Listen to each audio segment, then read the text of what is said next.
دیس Pardes with Jamshed Baig کے اس programme میں ہم آپ کو ایک انتہائی دلچسپ اور انوکھی روایت کے بارے میں بتائیں گے جس کا مظاہرہ نیوزی لینڈ کی رگبی ٹیم ہر میچ کے آغاز میں کرتی ہے۔ نیوزی لینڈ کی قدیم اور مقامی زبان ماوری میں اس انوکھے مظاہرے کو ہاکا کہا جاتا ہے۔ ہاکا کی تاریخ ہزاروں سال پرانی ہونے کے ساتھ ساتھ ایک انتہائی دلچسپ لوک داستان سے بھی جڑی ہوئی ہے۔ ہاکا کی اس روایت کا آغاز اس وقت ہوا جب یہاں کے لوگ سورج کی پرستش کیا کرتے تھے۔ کہا جاتا ہے کہ سورج دیوتا کی 2 بیویاں تھیں، ایک بیوی جس کا نام راومتی تھا، گرمیوں کا موسم لے کر آتی تھی، اور دوسری جس کا نام ہاکورا تھا، وہ سردیوں کا موسم لے کر آتی تھی۔ راومتی کا ایک بیٹا تھا جس کا نام تانی راو تھا، جو ہر سال اپنی ماں کے آنے کی خوشی میں اپنے دوستوں کے ساتھ شدید دھوپ میں ڈانس کر کے اپنی ماں کے آنے کا جشن مناتا تھا۔ اس طرح ہاکا کے اس مظاہرے کی روایت کا آغاز ہوا۔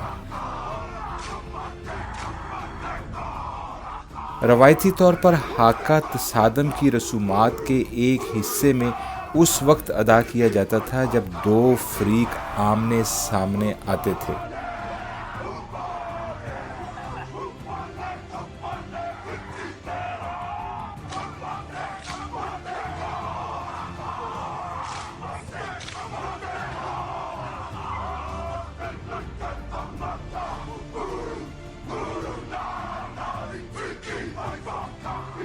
مقامی رسم و رواج کے مطابق ہاکا کا مظاہرہ سالگرہ، شادیاں، جنازے اور دیگر تقریبات کے آغاز میں بھی کیا جاتا ہے۔ ہاکا بعض اوقات قبائلی شناخت کی علامت کے طور پر بھی استعمال کیا جاتا ہے۔ سن 1972 کے بعد سے ہاکا کی کارکردگی ہر 2 سال بعد منعقد ہونے والے وسیع پیمانے پر مقبول ماتاتینی پرفارمنگ آرٹس فیسٹیول کی خصوصیات میں سے ایک ہے۔